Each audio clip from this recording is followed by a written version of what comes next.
जैसा कि last episode में हमने देखा था कि चेनपिंग ने व्हाइट पाइथन को बुरी तरह से घायल कर दिया, मगर तभी लियांग वहाँ पर पहुँच जाता है। उसने आते साथ ही माउंटेन डेटी और दोनों पाइथन को सप्रेस कर दिया। यहाँ पर चेनपिंग इन दोनों पाइथन्स को उसके माउंटेन पर भेजना चाहता था, मगर व्हाइट पाइथन इसके लिए तैयार नहीं थी। तो चेनपिंग ने अपनी सोड का इस्तेमाल करते हुए उसे खत्म कर दिया। वही दूसरी तरफ सॉन्ग जिनशिन भी चेनपिंग को मारने के लिए काफी ज्यादा बेताब था, क्योंकि चेनपिंग उसका इनर डीमन है। हालांकि लियांग चेनपिंग के साथ होने की वजह से ये काम इतना आसान तो नहीं होने वाला।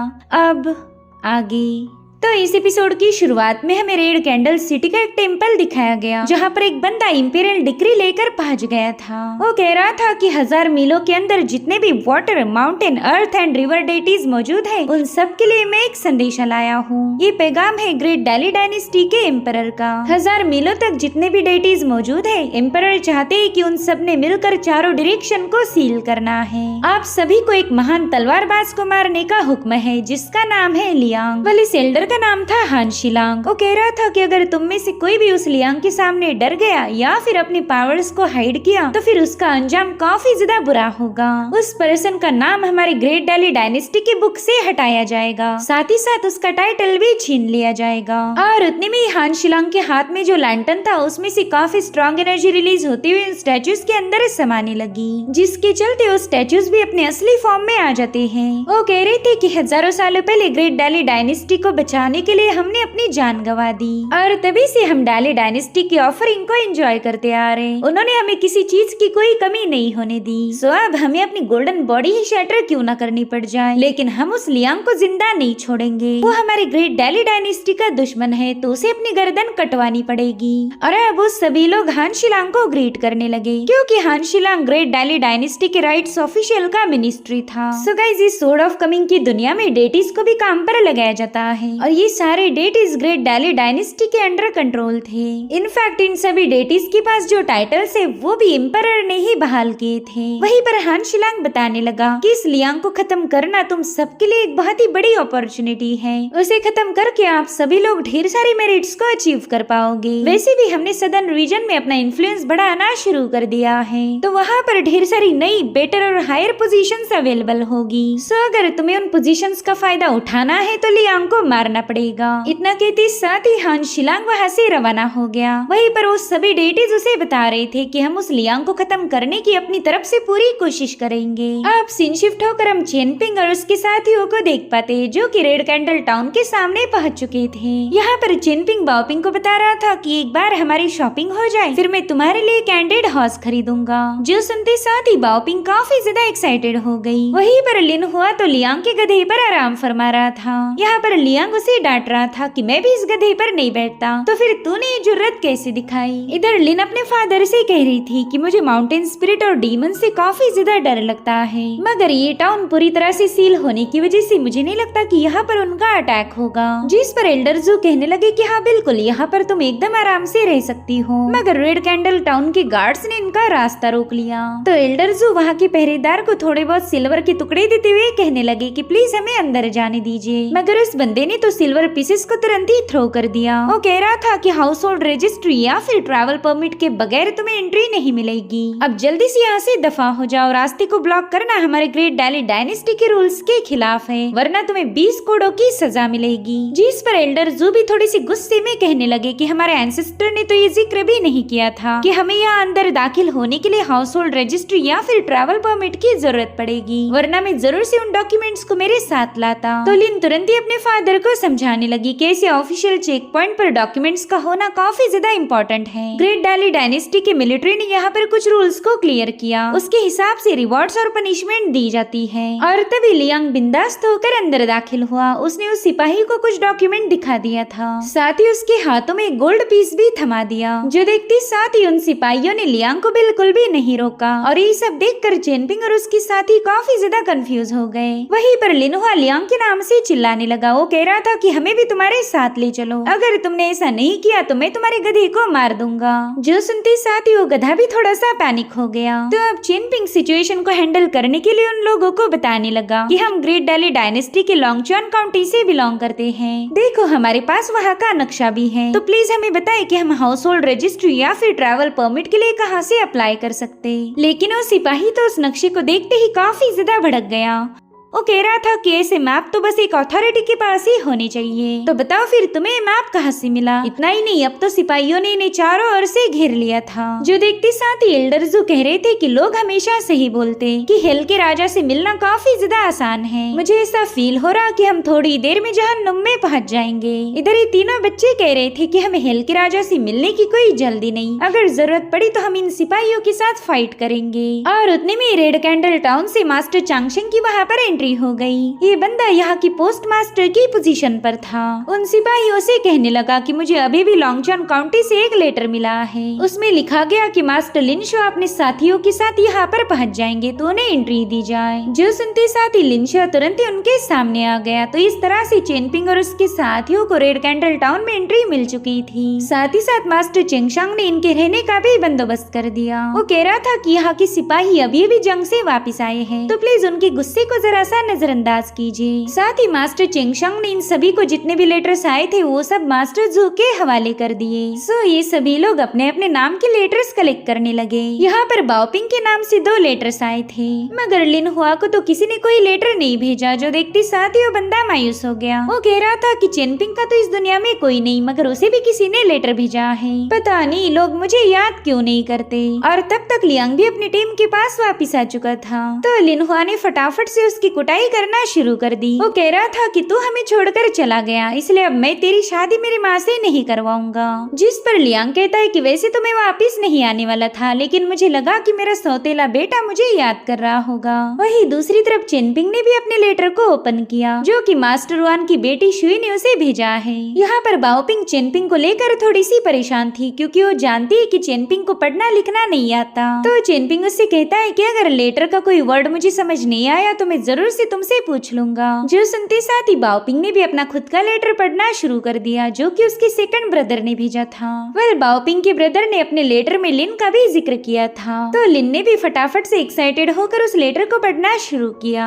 इधर लियांग मजे में मास्टर जो से कहने लगा कि तुम्हारी बेटी तो काफी ज्यादा खुश नजर आ रही, मुझे ऐसा लगता है कि ये लेटर उसके लवर ने भेजा होगा। जो सुनते ही साथ ही बेचारे मास्टर जो ने गटकी हुई वाइन दोबारा से हलक से वापिस आ गई। अब थोड़ी देर बाद ये लोग मास्टर चेंगशांग के साथ टाउन को एक्सप्लोर करने निकल पड़े। यहाँ पर इन सब ने लजीज खाने के मजे लेने के बाद टाउन को एक्सप्लोर करना शुरू किया। साथ ही साथ उस टाउन में एक ऐसी जगह थी जहाँ पर वुडन पीसेस पर अपने विशेष को भी लिखा जाता है। तो इन सभी ने अपनी विशेष लिखकर उसमें टांग दी। यहाँ पर लियांग चेनपिंग से पूछ रहा था कि अगर एक आध दिन तुम काफी ज्यादा फेमस हुई तो बताओ तुम क्या कार्विंग करोगे। जिस पर चेनपिंग कह रहा था कि मैं तो बस अपना सरनेम लिख दूंगा। मगर लियांग को ये आइडिया बिल्कुल पसंद नहीं आई। वो कह रहा था कि अगर तुम्हारी जगह मैं होता तो मैं अपने लवर का नाम काव करता। जो सुनकर लिन हुआ उस पर झपट पड़ा। वो कह रहा था कि तुम मेरी माँ को धोखा नहीं दे सकते। जो सुनते साथ ही लियांग उसे दूर पटकते हुए कहने लगा कि बेवकूफ, तुझे इतना समझ नहीं आ रहा कि मेरी लवर तो तेरी माई होगी। उसका नाम मैं इस अंदाज में काव करूंगा कि पूरा आसमान भी शेक हो जाए। वही दूसरी तरफ मास्टर जू अपनी बेटी से कहने लगे कि पाइथन के साथ हुई बैटल में तुमने चेनपिंग की बात सुननी चाहिए थी, लेकिन तुमने ऐसा नहीं किया। चेनपिंग ने तुमसे कहा था कि टैलिस्मान पर पाँव मत रखना, लेकिन तुमने उसकी नहीं सुनी। जिस पर लिन कह रही थी कि वो चेनपिंग एक नंबर का कमीना है, अगर आपको कुछ हो जाता तो उसे कोई फर्क नहीं पड़ने वाला था,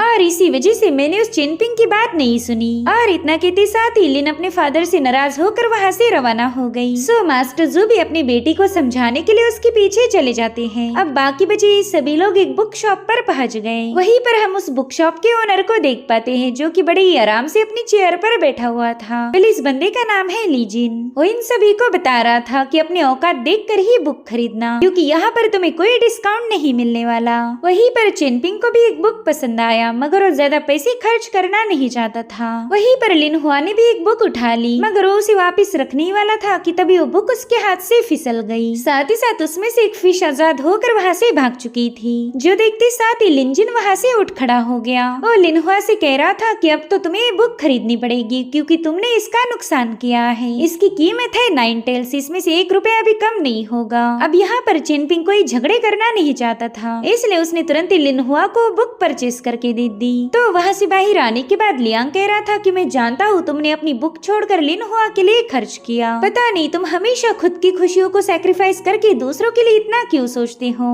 जिस पर चेनपिंग कह रहा था ना, ऐसी तो कोई बात नहीं, वैसे भी मुझे पढ़ना लिखना नहीं आता, तो वैसे भी वो बुक मेरे किसी काम नहीं आने वाली थी। वैसे मुझे उस बुक शॉप का ओनर काफी ज्यादा अजीब लगा। जिस पर लियांग कह रहा था कि अरे वो बंदा तो कुछ भी नहीं, असली मुसीबतें तो अब आएगी, मगर अच्छी बात तो ये है कि उन मुसीबतों का तुम लोगों के साथ कोई लेना देना नहीं। यानी कि लियांग को पहले से ही पता था कि ग्रेट डाली डायनेस्टी उसे मारना चाहती। जिसके बाद लियांग कह रहा था कि चलो अब मैं तुम सभी को खूबसूरत लड़कियां दिखाने ले जाने वाला हूँ, मगर बाओपिंग नहीं चाहती थी कि चेनपिंग उन लोगों के साथ जाए, इसीलिए वो चेनपिंग को लेकर दूसरे इलाके को एक्सप्लोर करने रवाना हो गई। इधर चेंगशांग इन सभी को लेकर रिवर किनारे पहुँच चुके थे। कहते हैं कि तुम लोग एकदम सही टाइम पर आए हो, आज यहाँ पर लैंटर्न फेस्टिवल मनाया जा रहा, इसीलिए सिटी की रौनक देखकर तुम सभी को काफी ज्यादा मजा आएगा। और उतने में लिन हुआ की नजर एक बोट पर गई, जिस पर कुछ लड़कियां डांस कर रही थी, और तभी उनमें से एक बंदी ने लिन हुआ को एक लुक दिया। उसका पेंट किया हुआ फेस देखकर ही लिन हुआ काफी ज्यादा डर गया था। वो फटाफट से लियांग को बता रहा था कि पता नहीं उस लड़की ने ऐसा मेकअप क्यों किया, वो तो मुझे किसी फॉक्स डीमन जैसी नजर आ रही। तो लियांग उसे बताता है कि लड़के जब तुम जवान होंगे तब तुम्हें ऐसे ही मेकअप अच्छे लगेंगे। साथ ही साथ मास्टर चेंगशांग उन्हें उस बोट वाली लड़कियों की कहानी बताने लगे। वो कहते हैं कि ये सभी लड़कियां वाटर किंगडम के डिसेंडेंट हैं। ग्रेट डाली डायनेस्टी के पहला इनका ही यहाँ पर राज था। यहाँ के एम्परर ने इनके डायनेस्टी को हराने के बाद इन्हें पनिशमेंट दी कि ये लोग कभी भी किनारे पर नहीं आ सकते। वैसे तो हमारी इस टाउन में 3 नदियां बहती है, लेकिन यहाँ पर बस 2 ही रिवर गॉड है। यहाँ का तीसरा रिवर गॉड इन बोट पर तैनात लड़कियों के एंसेस्टर का दोस्त था, मगर जब ग्रेट डाली डायनेस्टी ने डिवाइन वाटर किंगडम पर अटैक किया तब ये किंगडम पूरी तरह से डिस्ट्रॉय हो गया। तो इनके सभी एंसेस्टर अपनी जान बचाने के लिए यहाँ से भाग निकले, मगर उनकी मुसीबत ये थी कि वो रिवर्स को क्रॉस नहीं कर सकते, तो उन्हें हमेशा के लिए चेस माउंटेन पर ही ट्रैप होकर रहना पड़ गया। दरअसल ये एल्डर उसी माउंटेन का जिक्र कर रहे जहाँ पर चेनपिंग ने 2 पाइथन्स का मुकाबला किया था। चेंगशांग बताते हैं कि उस माउंटेन का अर्थ डेटी पहला यहाँ का रिवर गॉड था। वो बंदा अपनी लॉयल्टी के लिए फेमस था, तो उसने डिवाइन वाटर किंगडम के भागे हुए एंसेस्टर को अपने माउंटेन पर पनाह दी। मगर जब उस डेटी के सीक्रेट मिशन के बारे में एम्परर को पता चला, तब उसने गुस्से में आकर उस माउंटेन डेटी की गोल्डन बॉडी को स्मैश कर दिया। दरअसल चेंगशिंग उसी डेटी की बात कर रहे हैं जिनकी जंगल में इनके साथ मुलाकात हुई थी। तो यहाँ के एम्परर ने माउंटेन गॉड के स्टेचू को अलग अलग हिस्सों में फेंक दिया। उस डेटी से उसकी सारी डिवाइन पावर छीन कर उसे पावरलेस बना दिया। वो बंदा हमेशा ग्रेट डाली डायनेस्टी के टॉर्चर को सहन करता आया, लेकिन उस माउंटेन गॉड की एक लवर थी जिसने हमेशा ही माउंटेन गॉड की इबादत की। तो उस बंदी ने अपनी जान जोखिम में डालकर उनके सारे पीसेस को जमा करना शुरू किया। उसने उन सभी पीसेस को चेस माउंटेन पर जोड़ दिया, जिसके चलते माउंटेन गॉड का स्टैचू दोबारा से अवेकन हो गया, जिसके चलते उस स्टैचू में मौजूद थोड़ी बहुत इमॉर्टल एनर्जी उस माउंटेन गॉड को मिल चुकी थी, जिसके चलते माउंटेन गॉड आज तक भी सरवाइव कर पाया। मगर कुछ ही दिनों बाद उनके लवर की मौत हो गई, और जब वो दोबारा से इस दुनिया में रीइंकार्नेट होकर वापिस आई तब वो अपना पास्ट का कनेक्शन भूल चुकी थी। हालांकि माउंटेन गॉड को पूरा यकीन है कि वो दोबारा से उनके पास जरूर से वापिस आएगी। वही दूसरी तरफ चेनपिंग और बाओपिंग ने भी एक स्टोरी टेलर के जरिए सारी कहानी सुन ली थी। बाओपिंग कहने लगी कि मुझे तो लगा था वो डेटी काफी ज्यादा ईवल होगा, मगर वो तो एक न एक दिल पर्सन था। अगर हमें ये बात पता होती तो शायद मैं उसके साथ काफी अच्छा बर्ताव करती। तो चेनपिंग भी उसकी बात से पूरी तरह से अग्री हो गया। इधर लिन हुआ और इन बाकी के सभी लोगों को उस डेटी के लिए काफी ज्यादा बुरा लग रहा था, और उतने में लिन हुआ को कुछ याद आया। वो लियांग से कह रहा था कि मुझे यहाँ से जाना पड़ेगा, मैं बाओपिंग और चेनपिंग के पास वापस जा रहा हूँ। अब यहाँ पर लियांग उसे अकेला छोड़ना तो नहीं चाहता था, लेकिन मास्टर चेंगशांग कहने लगे कि आप बिल्कुल फिक्र मत करो, मैं उसके साथ जाऊंगा। वहीं दूसरी तरफ लिन ने बाओपिंग के बड़े भाई का लेटर पढ़ लिया था, और तभी मास्टर जू वहाँ पर पहुँच गए। उन्होंने नोटिस किया कि उनकी बेटी काफी ज्यादा खुश है। इनफैक्ट लिन तो उनसे कह रही थी कि आपने एकदम सही कहा, मैं हमेशा चेनपिंग के साथ बुरा बर्ताव करती आई, लेकिन लेकिन अब मुझे रियलाइज हो चुका है कि चेनपिंग काफी अच्छा इंसान है, इसलिए मैं अब उसके साथ बिल्कुल बदतमीजी नहीं करूंगी। पहले ही वो बेचारा किस्मत का मारा है तो मैं उसे और ज्यादा तंग नहीं करूंगी। वही दूसरी तरफ लिनहुआ लियांग से कहने लगा कि चेनपिंग इतना ज्यादा कंजूस होने के बावजूद भी उसने लिनहुआ के लिए उतनी महंगी बुक खरीदी। क्या वो ब्रोकन वाटर क्लिफ बुक काफी ज्यादा इम्पोर्टेंट थी? जिस पर लियांग बता रहा था हाँ बिल्कुल, वो बुक कई सौ सालों पुरानी है, लेकिन लिनहुआ ने उसे ब्रेक करने की वजह से वो बुक चेनपिंग को सस्ते में मिल गई।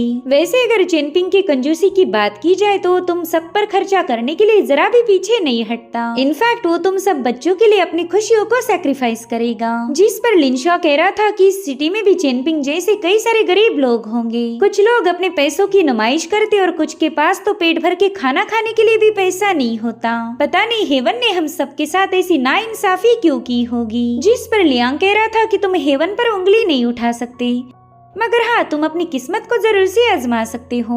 अगर तुम गरीब घर में पैदा हुए इसका मतलब ये तो नहीं कि तुम गरीबी में ही मारे जाओगे, तुम अपनी किस्मत को खुद ही बदल सकते हो। वही दूसरी तरफ लिन अपने फादर को बता रही थी कि सेकंड यंग मास्टर ने मुझे एक ऑफर दिया है। वो चाहते हैं कि मैं ग्रेट डैली डायनेस्टी की मिलिट्री को ज्वाइन करूँ। अगर ऐसा हुआ तो क्या पता आगे चलकर मैं भी एक इम्पीरियल लेडी बन जाऊँ। जो सुनकर मास्टर जो भी हंसने लगे। वो कह रहे थे कि तुम अब काफी ज्यादा बड़ी हो चुकी हो, तो मेरे ख्याल से तुमने अपना जीवन साथी ढूंढना चाहिए। लेकिन मैं चाहता हूँ कि यहाँ से वापस जाने के बाद तुम चेनपिंग से माफी मांगो। मैं इस मैटर को सुलझाना चाहता हूँ। हालांकि चेनपिंग का नाम सुनते ही लिन के हाव भाव बदल गए। वो अब काफी ज्यादा गुस्से में थी। इधर नदी किनारे कई सारे लड़के उन बोट पर सवार लड़कियों की खूबसूरती की तारीफें कर रहे थे। वो कह रहे थे कि प्लीज हमें भी आपके पास बुला लो, हम आपके डांस को और भी नजदीक से देखना चाहते हैं। इधर लियांग को इन लोगों की बातें सुनकर काफी ज्यादा गुस्सा आ रहा था। वो कहता है कि जेंटलमैन कभी ऐसी हरकतें नहीं करते, ये तो उन लड़कियों को छेड़ रहे हैं। और फिर क्या थोड़ी देर में लियांग भी उन लड़कों में शामिल हो गया। यहाँ पर तो उसने अपनी गोल्ड टेल भी बाहर निकाल ली थी।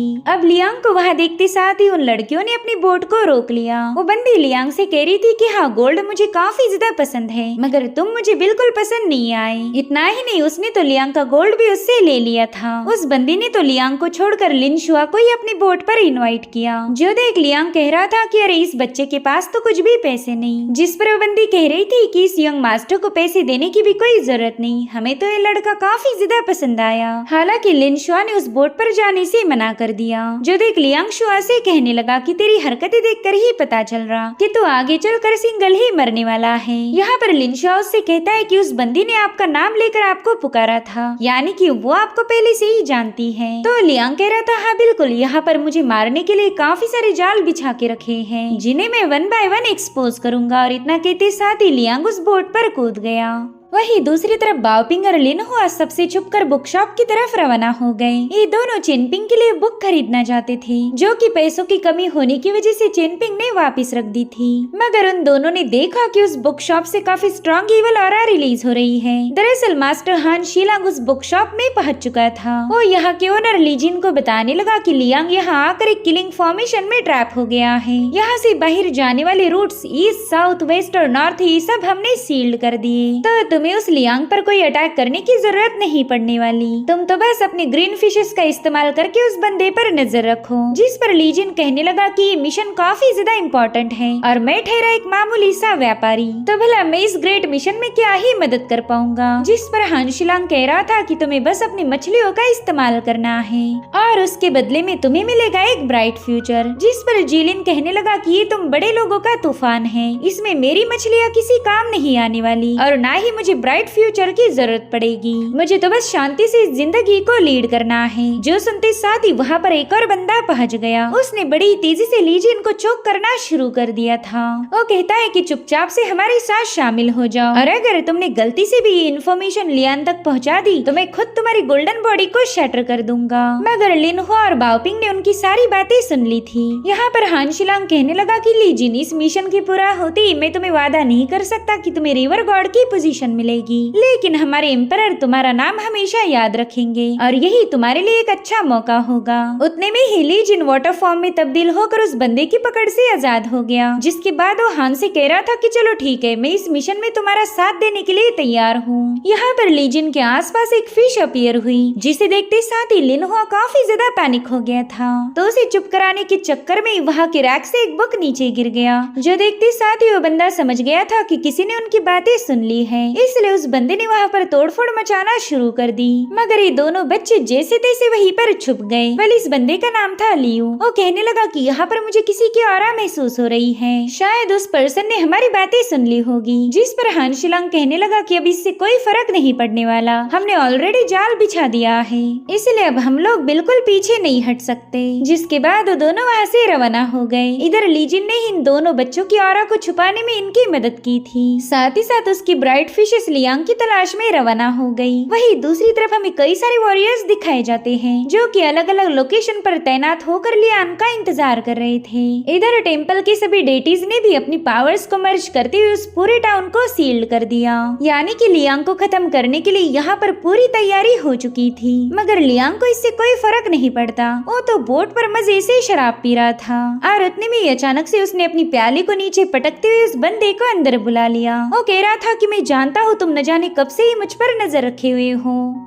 मुझे तो ये समझ नहीं आ रहा कि ग्रेट डायली डायनेस्टी अपने मेहमानों के साथ ऐसा बर्ताव क्यों कर रही। जिस पर बंदा कहने लगा कि सीनियर मैं जानता हूँ आप एक महान तलवारबाज हो, मैंने तो आपकी बहादुरी के न जाने कितने ही सारे किस्से सुन रखे और इसी वजह से मैं आपके सामने एक रिक्वेस्ट करने आया हूँ। मैं चाहता हूँ कि आप मेरे साथ एक ड्यूल करें। जिस पर लियांग कह रहा था ठीक है मैं ड्यूल के लिए तैयार हूँ, लेकिन मैं ये जानना चाहता हूँ कि आखिर तुम्हारी डायली डायनेस्टी है कैसी। अभी इस यहीं पर कट होकर हम लिन को देख पाते हैं जो कि चेनपिंग से अकेले में बात करने पहुंच गई थी। चेनपिंग उससे पूछ रहा था कि बताओ तुमने मुझे अकेले में मिलने क्यों बुलाया। तो लिन उसे बताने लगी कि मुझे काफी ज्यादा गिल्टी फील हो रहा, मैंने हमेशा तुम्हारे साथ बुरा बर्ताव किया, तो अब मैं तुम्हारे साथ दोस्ती करना चाहती हूँ। इतना ही नहीं वो तो चेनपिंग के लिए कैंडिड हॉर्स भी लेकर आई थी। हालांकि चेनपिंग उसे एक्सेप्ट नहीं करता, वो कह रहा था कि मेरे दिल में तुम्हारे लिए कोई ग्रज नहीं। अब वो वहाँ से जाने वाला था कि तभी लिन ने उन कैंडिड हॉर्स को ब्रेक करते हुए स्टिक्स को बाहर निकाल लिया, जिसके बाद वो बड़ी तेजी के साथ चेनपिंग पर हमले करना शुरू कर देती है। यहाँ पर चेनपिंग उसके हर एक अटैक को डॉज करने की कोशिश कर रहा था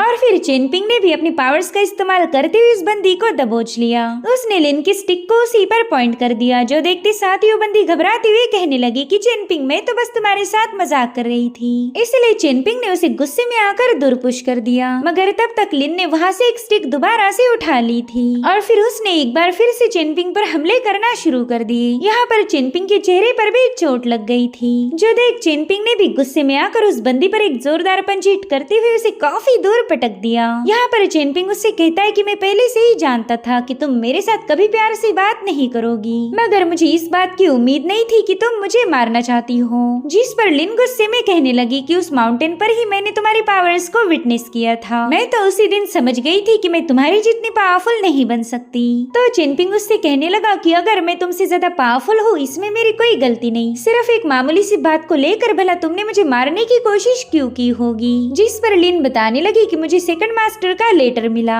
उन्होंने उस लेटर में एक सीक्रेट पैगाम लिखा था, वो चाहते हैं कि मैं तुम्हें खत्म कर दूं। और अब एक बार फिर से उस बंदी ने चेनपिंग पर मुसलसल हमले करना शुरू कर दिए। यहाँ पर लिन एकदम पागलों जैसी बर्ताव कर रही थी, साथ ही साथ उसने बड़ी तेजी से अपनी हेयर पिन चेनपिंग के हाथ में घुसा दी। वो उससे कह रही थी कि तुम एक मामूली सी जाहिल गवार हो, एक नाजायज बच्चा जिसका बाप तो है लेकिन माँ का कोई ठिकाना नहीं, तो भला तेरे जैसे मामूली कीड़े के सामने मैं हार कैसे मान सकती हूँ। और इसी दरमियान उस बंदी ने चेनपिंग की हेयर पिन निकाली, वो तो मास्टर जीशोंग के तोहफे से उसे बुरी तरह से घायल करने लगी। यहाँ पर चेनपिंग को इस बंदी पर काफी ज्यादा गुस्सा आ रहा था। लिन उससे कह रही थी कि पता नहीं मेरा बाप हमेशा मुझे ये क्यों बोलता रहता कि मैंने तेरे सामने माफी मांगनी चाहिए, लेकिन तेरे जैसे गंदी नाली के कीड़े के सामने भला मैं अपना सिर क्यों झुकाऊं। और तभी चेनपिंग ने भी फाइट बैक करते हुए उस पर मुसलसल हमले कर दिए। यहाँ पर वो अपनी मुक्कों और लातों से उसे बुरी तरह से पीट रहा था, क्योंकि लिन ने उसके माँ बाप के बारे में जहर उगाला, उसे न जाने कितनी सारी बुरी भली बातें सुनाई।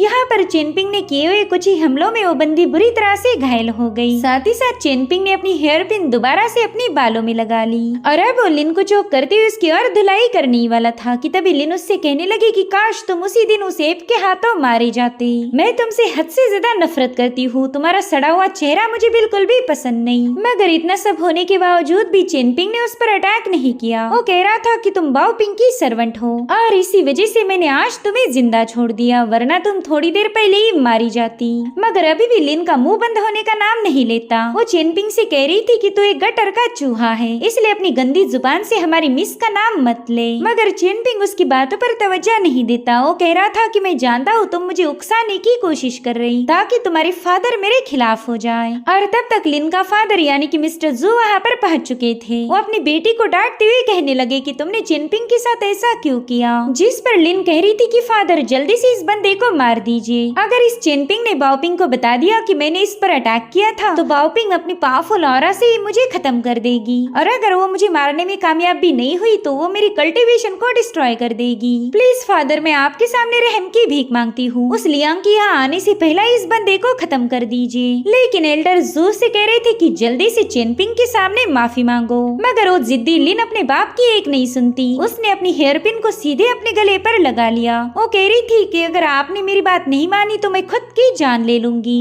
यहाँ पर एक कमीनी औरत अपने फादर को बुरी तरह से मैनिपुलेट कर रही थी ताकि वो दोनों मिलकर चेनपिंग को मार पाए। वो कह रही थी कि आपकी वजह से मैं एक लो फैमिली में पैदा हुई, आपने ही मुझे सर्वेंट बनाया, लेकिन आज हमारे सेकंड यंग मास्टर ने मुझे एक मौका दिया है। अगर मैंने चेनपिंग को खत्म किया तो मुझे वो मिलिट्री में भर्ती कर देंगे। यहाँ पर एल्डर जू को उसकी बातों से काफी ज्यादा तकलीफ हो रही थी। मगर लिन भले ही कितनी ही बड़ी कमीनी क्यों ना रहे, उसका बाप हमेशा उसकी ही साइड लेगा। इसलिए एल्डर जू मजबूर होकर चेनपिंग से कहने लगे कि तुम अच्छे से जानते हो मैंने हमेशा तुम्हें पसंद किया, लेकिन मुझे माफ कर दो, मेरी बेटी को बचाने के लिए मुझे तुम्हें मारना होगा। यहाँ पर एल्डर जू ने अपनी पावर्स को एक्टिवेट कर दिया। वहीं पर चेनपिंग उनसे कह रहा था कि इस दुनिया में हम सभी को अपने अपनी पाथ को फॉलो करना पड़ता, अब आपने आपकी पाथ चुन ली है। वही दूसरी तरफ जू ने भी अपने खतरनाक सोड इंटेंट को रिलीज करना शुरू कर दिया। वो लियांग से कह रहा था कि सीनियर प्लीज अपनी सोड को ड्रॉ कीजिए। उसके पावरफुल एसेंस ने लियांग के वाइन के पैली को ब्रेक कर दिया,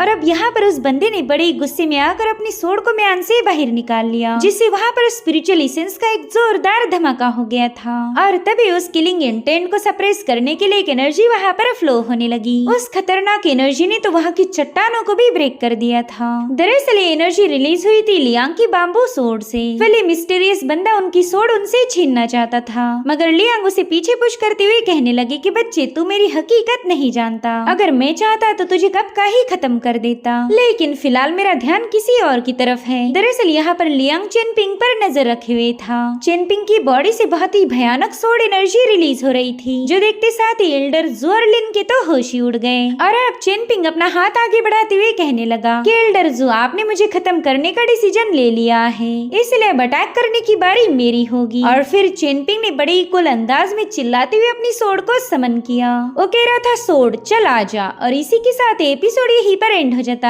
है। Thank you so much for watching, bye bye, take care.